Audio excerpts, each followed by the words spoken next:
চাকি বেলনে নুন দিলে যে এত বড় সমস্যার সমাধান হয়, তোমরা দেখলে অবাক হবে আর সঙ্গে সঙ্গে করতে লাগবে।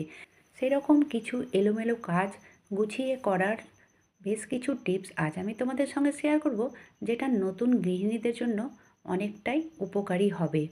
তো প্রথম টিপস হবে বন্ধুরা, এই যে দুটো ঝাড়ু তোমরা দেখতে পাচ্ছ, ঝাড়ুর যে মুঠোটা রয়েছে মানে ধরার জায়গাটা, তো এরকম যদি পাইপ থাকে প্লাস্টিকের, অনেকটা ঝাড়ুতে থাকে আবার অনেকটাতে থাকে না।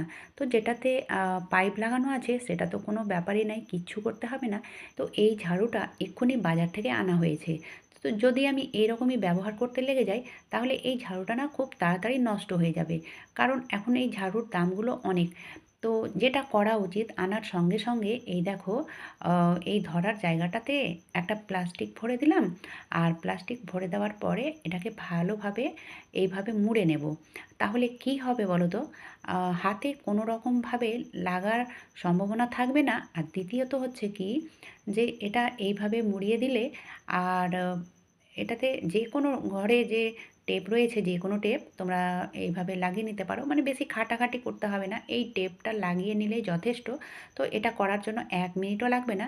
তো যাই হোক, এই টুকটা করে নিলে এর লাস্টিংটা অনেক হবে, মানে এর লাস্টিং বেড়ে যাবে। আর তোমার কি যে হাতে লাগার কোনো সম্ভাবনা থাকবে না, খুলে যাবে না, ভেঙে যাবে না এই কাঠিগুলো। সেই জন্য এটা করে নিলে এটা অনেক দিন পর্যন্ত চলবে আর কি। তো যাই হোক, এইটুকুটা করে নেওয়ার কারণে যদি অনেক দিন পর্যন্ত ঝাড়ুটা ভালো থাকে বা অনেক দিন পর্যন্ত চলে, তাহলে কেন করব না বলো? তো এই টিপসটা তোমরা অবশ্যই ফলো করতে পারো, কারণ এটা করার জন্য তোমাদের বেশি খাটাখাটিও করতে হবে না। জাস্ট একটা প্লাস্টিক মুড়ে দিয়ে আর টেপ লাগিয়ে নিতে হবে। দ্বিতীয়ত হচ্ছে কি, নতুন ঝাড়ু আনার পরে আমরা ঝাড়ু যখন দিই, তখন পরিষ্কার তো দূরের কথা, আরও ডাস্ট পড়তে থাকে এইরকমভাবে। এটা সবাই জানো, যারা নতুন গৃহিণী তাদের জন্যই আমার এই টিপসটা শেয়ার করা, কারণ এর আগেও আমি এই টিপস শেয়ার করেছি। তো যাই হোক, নতুন ঝাড়ু আনার পরে না এই চিরুনি দিয়ে চিরুনি করে নিতে হবে। তো শুধু ওপর ওপর চিরুনি করলে হবে না, এইভাবে ঝাড়ুটাকে মানে এভাবে ছড়িয়ে আর যেন প্রত্যেকটা জায়গা এভাবে চিরুনি করা হয়, ঠিক আছে? তো একটুখানি চিরুনি করে নিলে হবে কি, যে তোমার যে 7 দিন 8 দিন ধরে ডাস্টগুলো পড়তে থাকে, সেটা কিন্তু হবে না। এই দেখো, একবারে সব ডাস্টগুলো বেরিয়ে যাবে। তো নতুন ঝাড়ু আনার পরে তোমরা এই কাজটি অবশ্যই করে নেবে। আর এই কাজটি করার জন্য খুব বেশি সময়ও লাগবে না। হাতে 5 মিনিট সময় থাকলেই যথেষ্ট, 5 মিনিটও লাগে না। তো যাই হোক, এই দেখো এতগুলো ডাস্ট ছিল। তো আমি একবারে সব চিরুনি দিয়ে বার করে নিয়েছি। চলো এবার দেখে নেওয়া যাক পরবর্তী টিপস। তো পরবর্তী টিপসও হবে নতুন গৃহিণীদের জন্য, মানে কাজের অনেকটাই সুবিধে হবে। আর কি সুবিধে হবে সেটাও আমি তোমাদের বলবো। যেমন ধরো, এই কৌটোগুলোতে আমি ছোলা, মটর, তারপরে এই যে খাবার জিনিসগুলো, রান্নাঘরে যে জিনিসগুলো আনা হয়, এগুলো আমি রাখবো। তো ব্যাপার হচ্ছে, অনেক সময় ধরো ছোলা আছে, মটর আছে, বরবটি আছে, ঠিক আছে? এবার ধরো যেখানে আমি রাখবো সেখানে কি, যে আমার ধরো বরবটির প্রয়োজন হবে। তাহলে আমাকে এই কৌটোর ঢাকনাগুলো খুলে দেখতে হবে না। যেহেতু ট্রান্সপারেন্ট এই কৌটোগুলো রয়েছে, সেই জন্য আমি রান্নাঘরে এই মানে বাইরে থেকে দেখতে পাওয়া যায় সেই রকম ধরনেরই কৌটো আমি ব্যবহার করি। তোমরা দেখে বুঝতে পারছো, আমার প্রত্যেকটা কৌটোগুলো এই ট্রান্সপারেন্টই থাকে। তাহলে মানে কৌটোগুলো খুলে খুলে দেখতে হবে না, মানে বাইরে থেকেই দেখতে পাওয়া যাবে। আর খোঁজাখুঁজি করার জন্য সময়টাও বেশি লাগবে না। চলো এবার দেখে নেওয়া যাক পরবর্তী টিপস। তো পরবর্তী টিপস হবে এই মাছ নিয়ে। বাজার থেকে যখন অনেকগুলো মাছ আনা হয়, তো নতুন গৃহিণী যারা, তাদের জন্য একটু অসুবিধে হয় যে কিভাবে এটা রাখবো। তো একসঙ্গে এই মাছগুলো না রেখে, মানে এই টিপসটা একেবারে নতুন গৃহিণীদের জন্য। একবারে সবগুলো মাছ যদি রাখা হয়, তাহলে কি বলো তো, আমি যদি 4 পিস মাছ বার করি কিংবা 8 পিস মাছ বার করি, তাহলে পুরো মানে সব মাছগুলোকে বার করতে হবে, তারপরে আবার সেই বরফ থেকে ছাড়াতে হবে। তার থেকে ভালো তুমি যতটা করে রান্না করবে, ততটা পিস করে এই প্যাকেটের মধ্যে, যে দুধের প্যাকেট কিংবা তেলের প্যাকেট, এরকম ধরনের যদি প্যাকেট থাকে, দুধ কিংবা তেলের প্যাকেট, তো এই মাছটা না এই প্যাকেটের মধ্যে ধরে না, ঠিক আছে? আহ, তো এইরকম ধরনের প্যাকেটগুলো না ফেলে তোমরা যতটা করে রান্না করবে এই প্যাকেটের মধ্যে প্যাক করে রাখবে। তাহলে এতটাই সুবিধে হবে।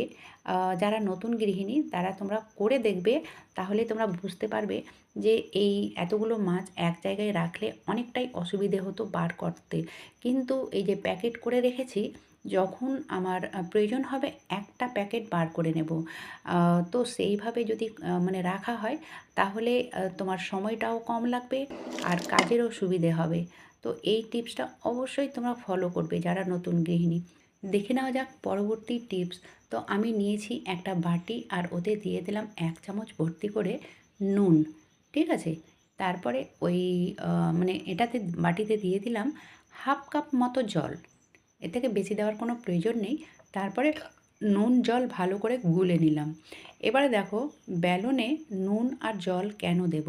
বন্ধুরা, আমরা যারা গৃহিণী রান্নাবান্না করি, তো শুধু রান্নাবান্নায় আমাদের কাজ থাকে না, আমাদেরকে ক্লিনিংয়ের দিকেও লক্ষ্য রাখতে হয়। তো এই যে এই বেলনটা, এতে যে ব্যাকটেরিয়া জমা হয় প্রত্যেকদিন, তো সেটা আমরা কিন্তু খালি চোখে দেখতে পাই না। তো অবশ্যই এটা আ ১৫ দিনে না হলেও মাসে ১ বার আমাদেরকে করা উচিত। তো আমি নুন জল দিয়ে আ যে বাসন মাজার স্ক্রাবার থাকে সেটা দিয়ে ভালো করে ঘষে নিয়েছি।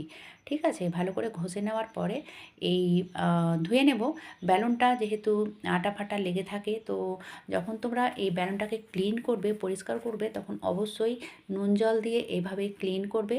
ক্লিন করার পরে এখানেই শেষ নয়। তোমরা পুরো ভিডিওটা দেখতে থাকো, কারণ দেখো আমাদের স্বাস্থ্যের দিকে মানে শরীরের দিকেও খেয়াল রাখতে হয়, যেন খাওয়া-দাওয়ার পরে আমাদের শরীরটাও খারাপ না হয়, সেদিকেও খেয়াল রাখতে হয়।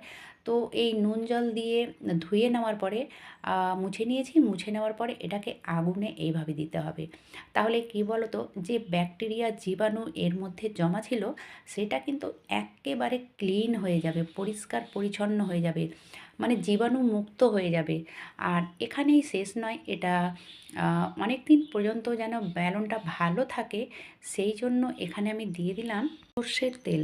সর্ষের তেল দিলে হবে কি, যে যখন আমরা রুটিটা বেলবো তখন এখানে আটা ধরবে না বা রুটিটা মানে চিপকে যাবে না। আর এই বেলনটা অনেক দিন পর্যন্ত লাস্টিং করবে। ভিডিওটা যদি ভালো লেগে থাকে তাহলে অবশ্যই ছোট্ট একটা লাইক করে দিও। আজকের মতো এখানেই শেষ করলাম। ধন্যবাদ।